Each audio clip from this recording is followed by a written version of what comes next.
Di pa man natatapos ang bakbakan sa Marawi, isang panibagong gulo ang pinangangambahan ng mga otoridad, ang pagganti ng mga taga-Marawi sa Maute Group sa sandaling humupa na ang gulo. Nakatutok live si June Veneracion. June! Mel, hindi na ganoon katindi ang putukan ngayong araw pero hindi pa rin masabi kung kailan magwawakas itong krisis dito sa Marawi City. Pero matapos man, Mel, ay pinangangambahan na hindi pa rin hihinto ang karahasan dahil may balak umano ang mga sibilyan dito sa Marawi na gumanti sa mga miyembro ng Maute at kanilang mga kamag-anak.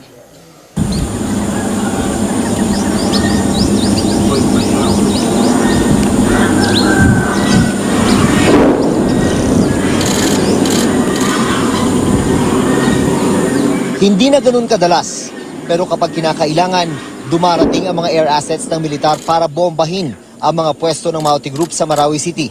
Isa sa mga madalas magmasid sa airstrike ang residenteng ito. Pakiramdam niya, nakakaganti na rin siya sa mga Maute habang bumabagsak ang mga bomba. Masyadong pahirap daw sa kanilang mga maranaw ang ginawang pag-atake ng mga terorista. Sana maubos lang lahat sila. Maubos sila dyan sa loob ng city. Sana lahat sila mamatay. Kung kailan mauubos at matatapos ng militar ang Maute, wala pa rin katiyakan. Pero tuloy daw ang pag-abante ng mga tropa ng gobyerno para makuha ang mga strategic posisyon ng Maute Group. Ngayon, hindi lang daw ang mga Maute ang kalaban ng gobyerno. The enemy that we're confronting is a hybrid threat. This is a combination of the Abu Sayyaf, the local terrorist group Maute, some BIFF with the presence of Maguindanaoans, and the presence of private armed groups. And of course, the presence of the international terrorist groups. Sa oras na matapos na ang krisis sa Marawi, may bagong gulo na pinangangambahan. Ito ang inaasahang pagganti ng mga sibilyan sa mga Maute at kanilang mga kamag-anak dahil sa gulo at pinsalang inabot ng Marawi. Ang sabi ng mga sibilyan, pag matapos na itong gulo dito sa Marawi, yung lahat ng membro nila o kaparente nila hahanapin ng mga sibilyan na namatayan ng pamilya, nasunugan ng bahay. Magiging ganun din pag matapos na ito. Nangangamba rin ang mga lokal na opisyal sa inaasahang gantihan. Pag nagkataon, dito raw makikita ang pagsasama-sama ng mga pamilyang Maranao laban sa mga tao at pamilyang naglugmok sa kanila sa matinding krisis. The context of RIDO is still there, but it is more like a communal effort, no, to fight back against terror activities. Kasi nga, yung naging epekto ng crisis na ito, yung naging kapinpinsala ng crisis na ito, affects not only one family, but the entire province and the entire city. Mahigit 300,000 naman na mga evacuees na ang nandito sa Marawi City. Halos 100 million na ang naigugol ng pamahalaan para sa mga apektadong pamilya. Sa casualty count naman ay 225 ang patay ng mga Maute, 59 naman ang mga sundalo at pulis. Sa report ng militar, mga buhay pa naman daw ang mga hawak na bihag ng Maute Group, kabilang na si Father Chito Suganob.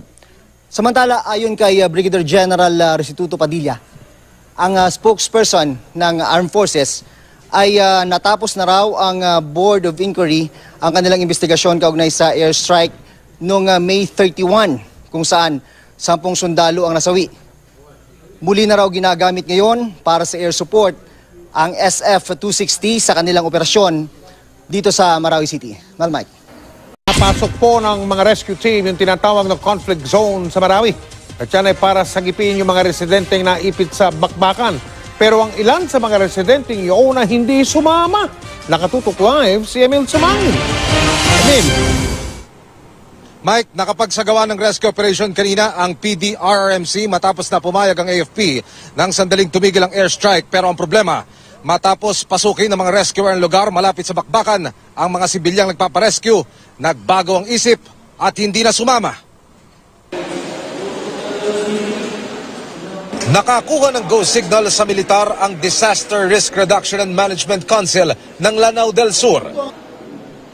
Kaya napasok nila ang area na ito ng Barangay Tuca Amito, isang restricted zone kaninang umaga. Ang kanilang misyon, i-rescue ang isang grupo ng mga sibilyan na humingi raw sa kanila ng saklolo pero hindi basta nakapenetrate ang kanilang team. Verify muna sila sa magkakasunod na mga checkpoint ng militar at pulisya at nang sila'y makapasok na, tumambad na hindi lamang ang mga sunog na bahay na nasa tabing kalsada, kundi pati ang mga wasak na istrukturang hindi na mapakikinabangan pa. Pagdating sa location, tinumbok na ng rescue team ang bahay ng mga sibilyan. Pero ang mga residenteng nagpaparescue, nagbago raw ang mga isip at ayaw nang sumama. Ang iba namang address ng mga nasabing gusto ring ma-evacuate, walang mga tao at nakakandado ng puntahan. Ang ilang pamilya naman na hanggang ngayon nasa gitna ng bakbakan sa Marawi City, ngayon pa lang din nag-aal sa balutan. Nakipag-coordinate muli ang PDRRMO sa AFP at PNP para i-report ito. Ayon sa AFP, lubhang mapanganib na manatili pa rin ang ilang sibilyan sa conflict zone. Nasa 400 pa rin daw na sibilyan ang naiipit sa bakbakan at hindi pa rin naililigtas dahil sa putukan. Dito naman sa evacuation center sa provincial capital, inipon kaninang umaga ang mga inilikas na bata sa pangunguna ng Philippine Army at iba pang volunteer organizations. Binigyan sila ng pagkakataon na makapaglaro para ma-relax ang isip at maiwaglit ang takot at stress dala ng sumiklab na gulo. Bukod dito, so ngayon, natututunan niyo yun dito dahil magbibigay kami ng kaalaman kung anong gagawin pag meron kayong nakitang galon. binigyan din sila ng lecture kasama ang kanilang mga magulang para ma-familiarize sila sa itsura ng mga bomba, bala at iba pang uri ng ordnance na pwede nilang makitang nakakalat sa paligid pag pinabalik na sila sa kanilang mga tahanan. We're doing this para malaman ng mga bata, ng mga nanay kung anong gagawin nila pagbalik. Kasi eventually, babalik sila sa kanilang mga komunidad. So, hindi tayo sigurado kung safe for them. Samantala, nakipagpulong ang DSWD Main Office sa Provincial Government ng Lanao del Sur. Ito'y para mapabilis ang pagpapadala ng tulong sa mga biktima. Mike. Maraming salamat, Emil Sumangil. Sa linya rin ng telepono, si Assemblyman Nazia Lonto Adyong, ang spokesperson naman po ng Provincial Crisis Management Committee. Magandang hapon po, Assemblyman. Magandang hapon din sa inyo, Lala. Kamusta po ang ating monitoring ngayon sa mga evacuees naman sa Marawi? Well, sa ngayon, no, natala na natin nasa 230 plus na thousand ang ating mga IDPs, no. Ito ay sa iba dito ay galing pa sa mga karatig-bayan ng Marawi City. That's why mapapansin niyo po ay yung population po ng Marawi City na outnumber na po ng ating mga IDPs. So patuloy pa rin po yung yung pag-relief operation po natin sa ating mga iba't ibang lokasyon ng ating evacuation centers. Meron po dito sa Marawi City, Iligan City, at po sa mga ibang bayan ng Lanao del Norte. Dito po sa Iligan City, dito po yung maraming evacuees nga po dahil simula po nung nag-umpisa itong kaguluhan 24 days ago, ay yung mga ating mga residente sa Marawi City ay nagsilikas at ninais nila na doon sila muna temporary sa mga evacuation center sa Iligan. Pero di po tayong mga home-based IDPs, no, ito po yung mga nakikitira sa kanilang mga kamag-anak sa Iligan City at sa mga karatig-bayan dito sa Marawi. So patuloy pa natin silang minomonitor at pinagbibigyan ng mga relief goods ng pangangailangan nila, food and non-food, no. May sumusuporta din sa atin ang Red Cross pagdating pagbibigay ng mga medical na atensyon in partnership with our Provincial Health Office, pati po yung mga volunteer doctors na yung iba po ay nanggaling pa sa Davao City, Southern Philippines Medical Center, at ito po yung mga doctor natin na nakastation sa may Pakpak Medical Center. So far po ay yung ating pagbibigay ng mga immediate concern nila, no, tulad po ng mga potable water na naibibigay po sa atin yan ng Red Cross. Nakakasupply din po tayo ng mga potable waters. Doon po sa mga ibang areas po ng Lanao del Norte, kasi ang ginawa po ng DSWD, dahil na-activate na po yung National Risk Disaster Coordinating Council, nag-plastering na po sila. Galing po dito sa Kapitolyo yung director po ng DSWD mula pa sa ARM Region, the Region 10, Region 12, at pati po sa National.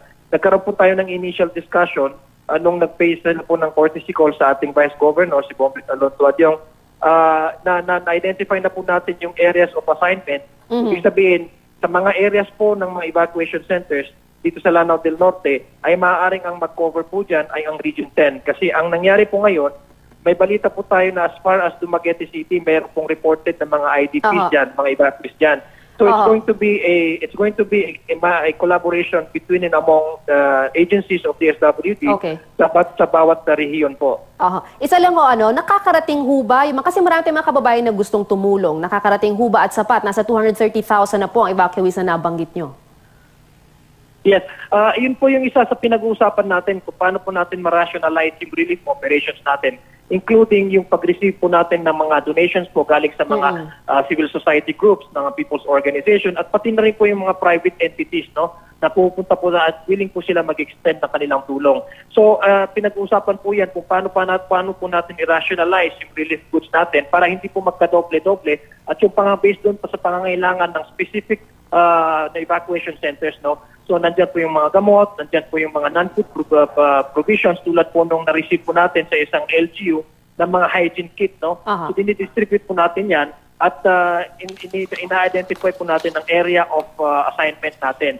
So far po, sabi ko nga so far ito po ay naging national crisis, no. Hindi lang ito hinahandle ng isang region kasi naging national crisis na po ito. Patuloy rin po natin nakikipag-coordinate sa ating mga ating sa national agency ng DSWD pati na ng AFP para mag-stockpile po, ma-identify po yung area. Halimbawa sa Region 10, doon po sa Iligan City yung stockpiling po ng mga provisions na nakukuha, natatanggap po natin mula sa mga donasyon sa bawat grupo ng mga organisasyon or personal or private entities.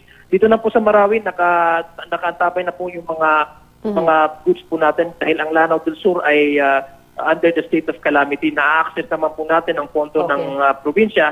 In fact, naka almost 6 billion na po yung nagagastos po natin. No? Yes. Sige po.